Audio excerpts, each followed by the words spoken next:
All right, welcome back to this episode of Post Frame 360. One of your hosts, Scott Cragg, along with... Hey, it's Josh Nowlin, your awesome co-host. Awesome. Couldn't have said it better myself, Josh. Hey, you know what? Like the haircut, bro. Thank you. Yeah, man. So today, our episode is titled, Let's Talk Lumber, Jack. You like that one? I got you. Lumberjack. Yeah. Lumberjack. Yeah. Man, we should have worn red flannel. Oh, man. Hey, we should have. Actually, we should have. Yes, we should. Let's just restart and go change real quick. You know what? We talked last time about AI. Maybe I'll run this through AI and tell it to put us in red flannel shirts. Think that'd work? It might, actually. No, maybe not. It might work. So. By the way, speaking of haircuts, you're trimmed high and tight, and the beard looks good. I know, man. I don't know if I like it. I'm so used to seeing myself with the beard. I still look at myself and go, ugh, I'm not so sure. You look younger. Well, I'm sure one day I'll appreciate that. So, all right. So, so the idea of talking about lumber, and you're like, why would we talk about lumber? Well, a lot has happened with the lumber industry in the past 10 years. And I thought it'd be a good idea to kind of talk about what that looks like. And also talk about lumber grading. You know, you got number 1, you got number 2, you got number 3, you got MCA, you got KDAT, it's like all this stuff, right? And you may be thinking, yeah, I know that, Scott, but again, why are we talking about it? Well, because a lot has changed. Pricing has changed. Your options, where to go. Do you come to Burroughs? Do you go to a lumber yard? So there's just some things that we've been seeing, some questions that we've been having from contractors. And so we thought we would talk about lumber. Lumber. I should have put my name as Jack. That would have been really cool too. I still, we're just set up to start over. This is a podcast for everyone. And so we're not going to make any off-color jokes since we are talking about lumber. You know what I mean? If you know what I mean. Mm-hmm. Yeah. I feel what you're spitting. Because there's you guys listening, like there's so many opportunities here for off-color jokes, but we're grown-ups. But maybe that in and of itself was a joke. Yeah. All right. Moving on. So Josh, what's happened in the last 10 years with lumber? What hasn't happened with lumber? One of the things I've really taken notice to, and when I'm at the shop or when I'm at the local lumber yard, is it's hard to find what I would consider to be a good board. Mm-hmm. So whether you're pulling lumber at Burroughs or you're at Home Depot or one of the other lumber yard stores and you're pulling your own lumber and it's like, nope, I don't want that one. Nope, I don't want that one. And then you find one you think you want, you look down at it and you're like, I don't really want that one, but I'll set it over here in case I don't find one better. So, with that said, without driving that home too far, is just the grade, the overall grade just has seemed like it's maybe slipped, which, at one time we had a fair amount of customers that didn't have an issue, using number 3 lumber for purlins or whatever, and so we stocked number 3 and some number, but I'm telling you, we got to really look strongly at moving those guys to number 2s because of that. Some number 2 now may have been kind of like a number 3, back when they first started. Right. And so, also price wise. So the more we condense to a specific grade, the more we buy that grade, the better we can buy it at likely. Right. So, but yeah, for me, I'd say the biggest change I've seen in the last 10 years is just that. Mm-hmm. Yeah. Yeah. And we've talked about that a few times. I've mentioned it here and there about, new growth forest versus old growth forest, and the major suppliers out there, Weyerhaeuser, Boise Cascade, GP, Georgia Pacific, are a lot of your, I would say, lumber harvesters and suppliers.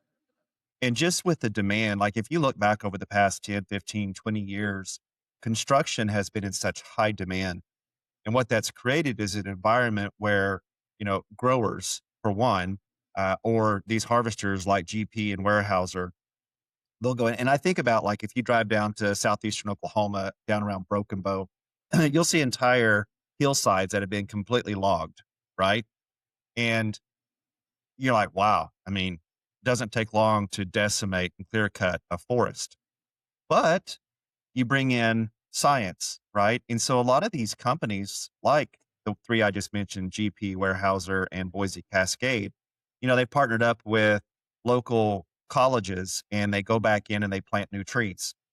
Well, if we're gonna and it's done for 2 reasons really. One is it's conservation, right? Like, there's a big push, "Don't clear cut our forest." Well, if we don't have lumber, we don't build. But it's like, well, let's go in and replant conservation, but let's plant varieties that grow quick so we can harvest again. Well, just like with anything, you know, the longer it takes for a tree to grow, while we are very impatient as a society, it's stronger. You can go look at the growth rings. So I tell a lot of people this whenever I had my own construction company and I was doing a lot of renovations, and I would go into houses that were built back in the 50s and 60s.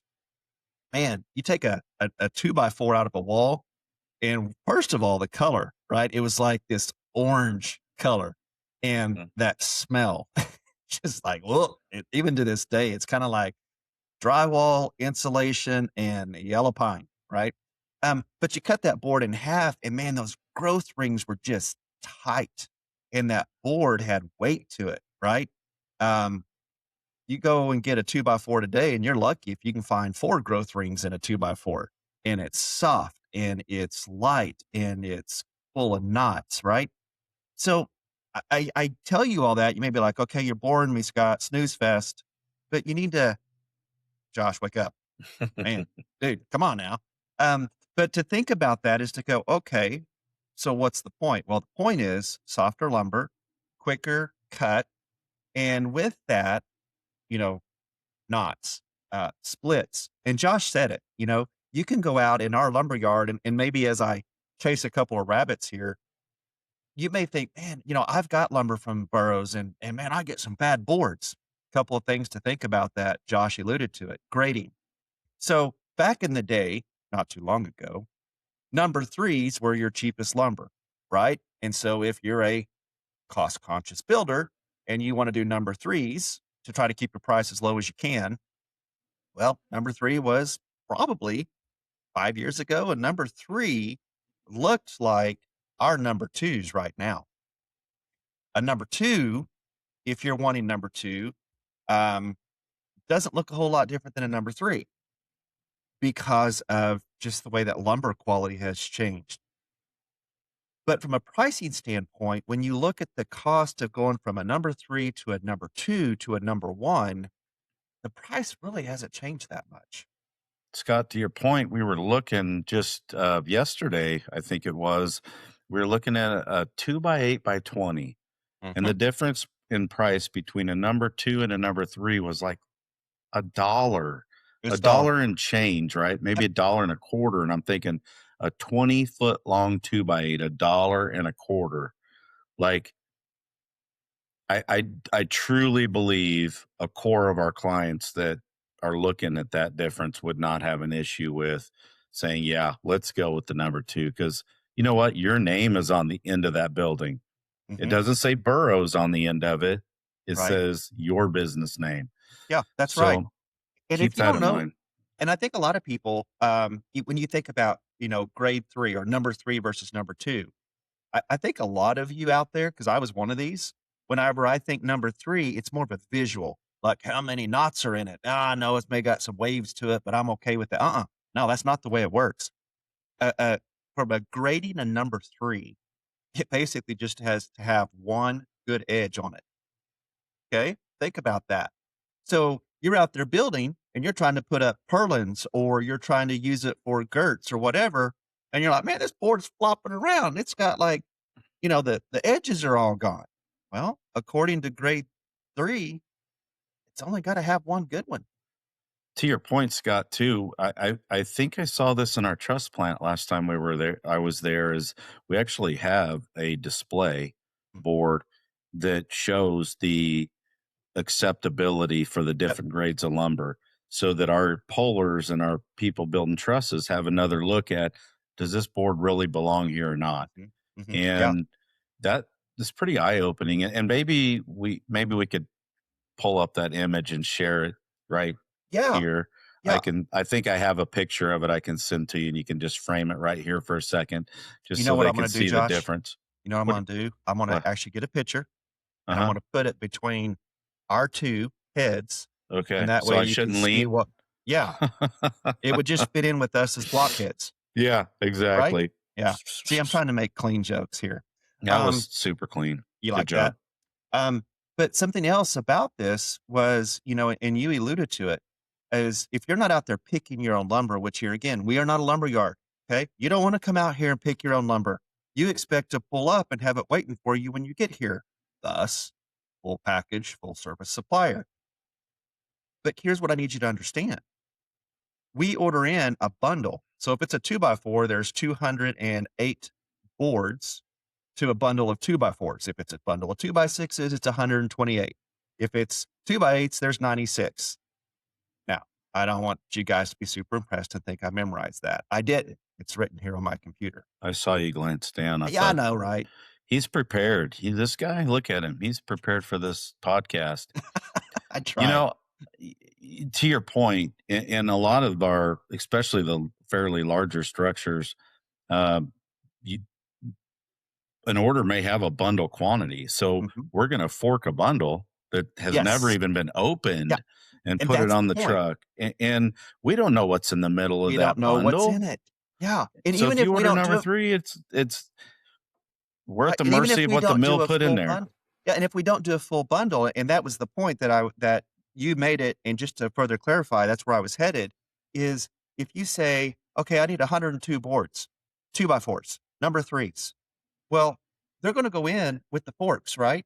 Because there's 208 boards in a stack, and they're gonna go in, they're gonna count down, you know, how many rows that you come down, and they're gonna fork it, and then they're gonna pull off, like, let's say I've got, you know, 5 too many. They're gonna pull off the 5.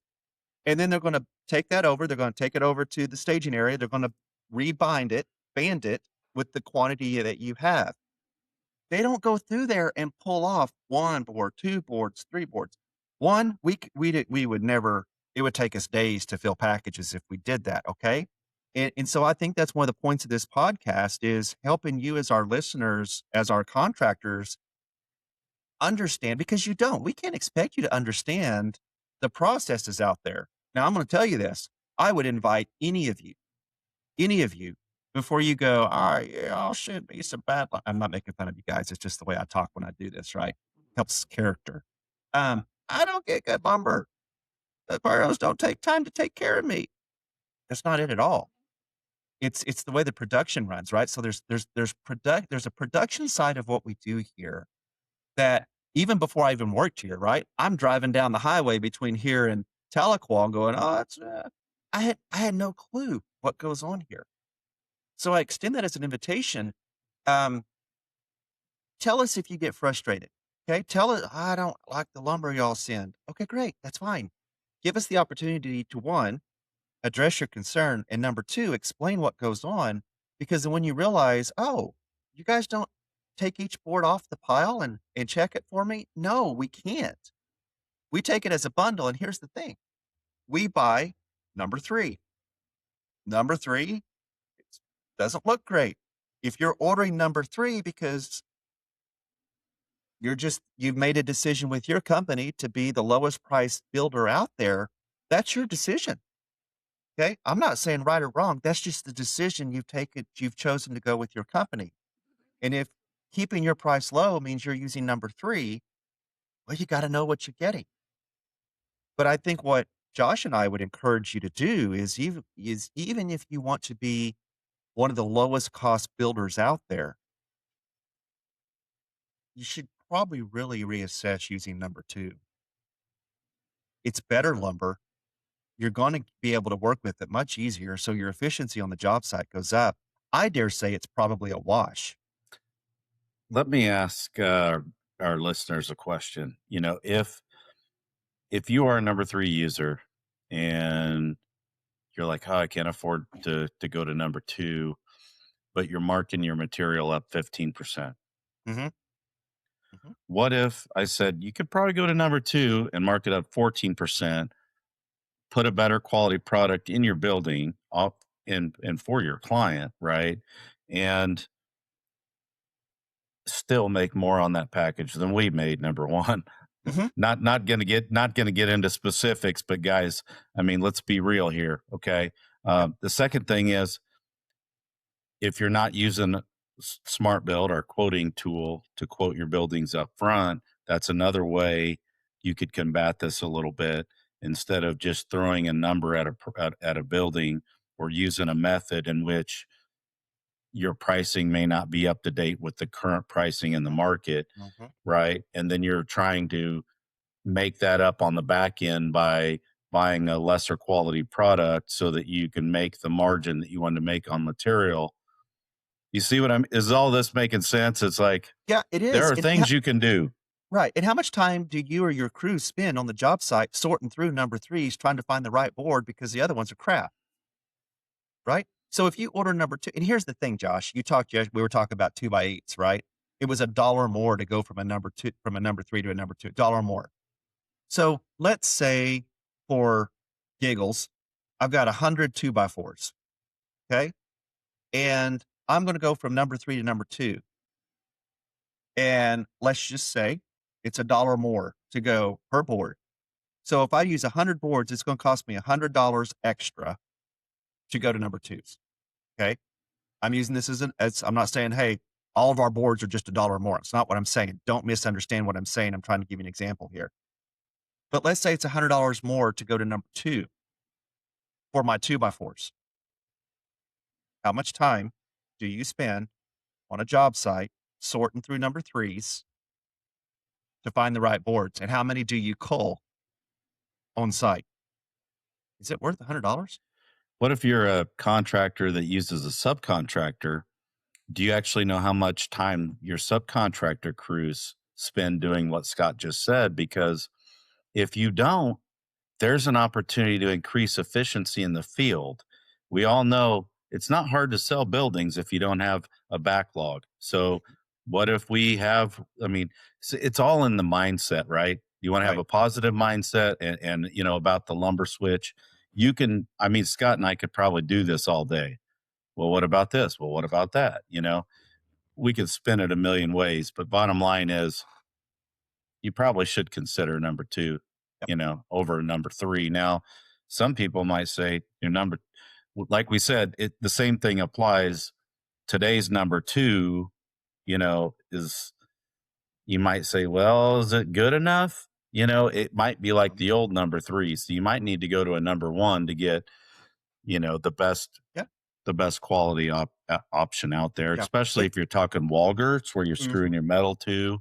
You Yep. need that good flat surface, Yep. things of Yep. that nature. And here's what I would say is just with this conversation in mind. Hey, the next time you're in at Burroughs, give yourself a little extra time and check in with me, check in with one of your CSRs, ask to see James, and go out in the yard. Okay, go out in the yard and let us show you the difference. Mhm, Okay, because something else you mentioned, Josh, about your subcontractors. So if you're subcontracting a crew and they're working for other contractors besides you, what do you think their conversations are like? And every time we build for Frank here, man, it's just like this number 3 crap lumber just takes so much long. And then they got another builder they're building for who uses number 2.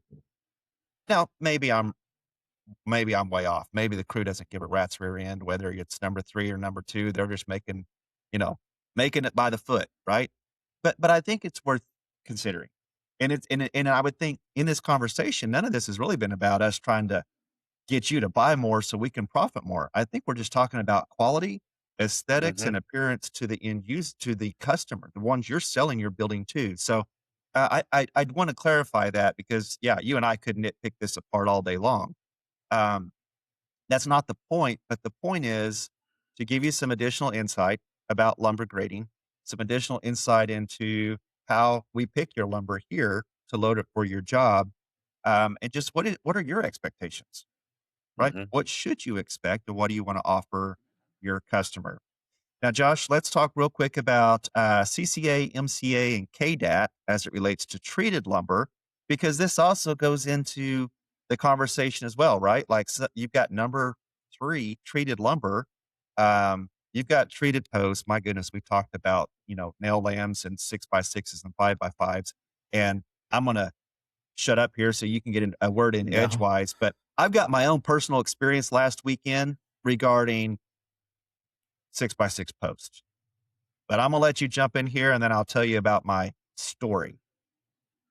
Well, as it relates to, um, a solid post, I think what I've seen in the field is, showing up at a project that was built a few years ago and looking at the porch posts or looking at the posts and they're twisted or split and they're just like, ooh, Mhm, my building, my name is on the end of this thing, and this is what their friends and family see when they come over to hang out at the shop. It's not a good look. That's my down and dirty quick about solid post, mhm, because you might even say, well, it's on the porch. They say you shouldn't use nail lamps for porch posts. Well, you can. You might have to put a stiffener board on the front or back side of it, but you can, and mhm, and I have in the past done that with a proper nail pattern. But the other thing I'll add with treatment is we recently had a major shift from CCA, MCA, non-kiln dried lumber, which is really wet and heavy, mhm, to a kiln dried treated lumber, and it's a lot lighter. It's already been dried out, and so there's let that process going from wet to dry, things happen. So by offering that in kiln dried and using that in our nail lambs, it's a better option. And in fact, it's pretty much the standard in the industry to use kiln dried treated lumber in your column, yep, you know. yep. Alright, you ready for my story? My Hey, soapbox. let's do it. Alright, guys, I'm on a soapbox. After this, you better be clean. So, friend building an outdoor kitchen, and I sent all the lumber from Burroughs 2 weeks ago to his job site, Oklahoma City. This past Saturday, we were down there to start the build, and, 6 by 6 by 16 treated posts, 6 of them. Let me tell you guys, I may not be a bodybuilder, but I'm not weak. Guys, those 2 posts or sorry, those 6 posts, 16-foot long, for he and I to carry and to set in a 4-foot deep hole and to raise into place, you gotta be kidding me. They were so wet with treatment. Now that's not Burroughs. That's how they came to us from the supplier. Bro, I mean, we just set It's 6 of like these. Yeah. Yeah, right? So, I'm just telling you this to say, now my friend, I offered him nail lamps.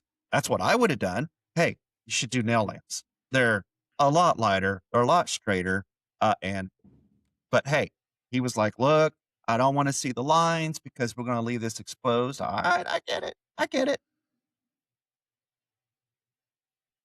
Man, guys, seriously, I don't know why you're using 6 by 6s and 5 by 5s.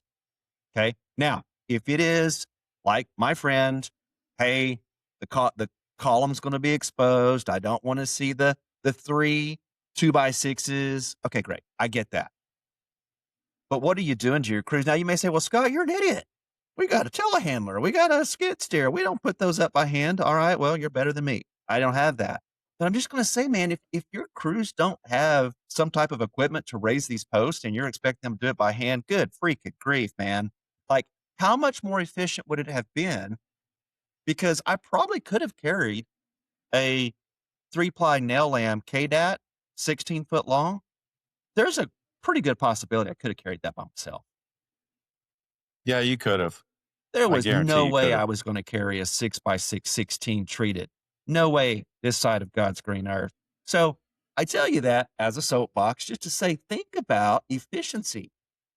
if I could have carried all 6 posts to our build area, but no, I had to stop and wait for my friend to come help me pick up a post to go set it in place. Oh, and here was the other one, right? Here's what happened. Yeah, I had to redig a hole. I was off a little bit, right? Mm, that's never happened before. Can't Never believe that. happened. I yes, I'm a rookie.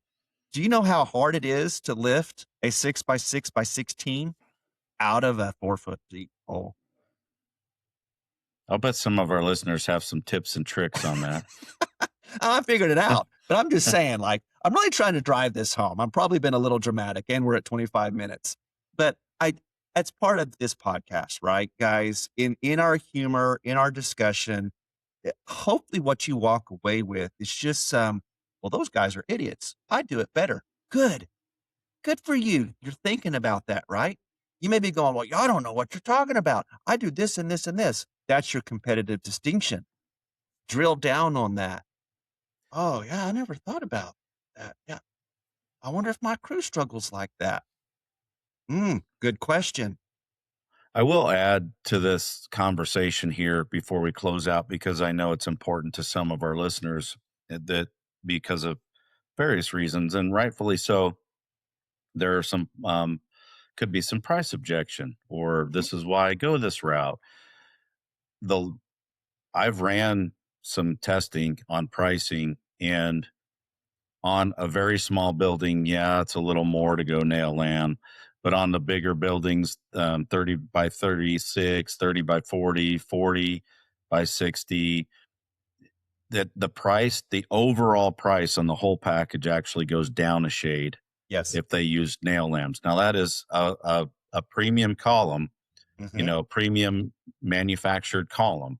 Yep. Now, we might have some listeners on the opposite end of the spectrum, and they're like, "Yeah, we've used your new columns, and we get glue lambs, or we'd rather have something a little better, planed on 4 sides." Hmm. Guess what? Burroughs has those in stock too now. We haven't been talking much about those, but I think in the near future we will have to start talking more about that to make sure our listeners know that there are multiple options. And that's what we've Yes. been talking about all Yep. day, right? Options. Burroughs has options, different Yes. grades, Yes. different types. And that's just we do that for our clients. We want to be we say this often on our one-stop shop. That's what we want to be. So Yep. that's my Yep. sales pitch. No, that's I'm great. done. That's great. And it's good. And again, we're talking about lumber. We're talking about grading. You're right. And I'll say the other thing, just my last little um, dying on the mound here is, we set those posts in the ground and I'm sitting there trying to get stuff, squared. And my friend's like, that doesn't look square. No, it's square, but look at the top of the post. I know the post is twisted, right? And I'm sitting here thinking, well, when we go back, so I got to go back down and finish the project with him to put on our top pieces, yeah, Yeah. cranking that around. So, guys, from a time standpoint, from square and straight and all that fun stuff, man, get better lumber, straighter, less cracks, stronger. And on your columns, L-lambs, man, it's the way to go. They're straight. Okay. And I'll They're save you straight. money. They save you money. They're easier to put up. They're easier to take out the hole if you get the hole Mhm. wrong, right? There's a lot of reasons to do this. So, hey, we hope you guys have found this beneficial. We thought we would take a moment just to get you thinking about lumber a little bit. Mhm. Josh, we did good. We didn't make We any off-color jokes. I know. I can't believe it. We got through it and without making an off-color joke. And I know. we all end this and say we appreciate our listeners. Hopefully, you found something interesting about our podcast today that would make you want to share it with a friend or family member or coworker. Don't forget to like and subscribe, and we'll talk to you guys next week. Yeah, and you know what, Josh? When it comes to asking our listeners to share this, why wouldn't you? Would get it? Why wouldn't you? We got. See you guys. Peace out.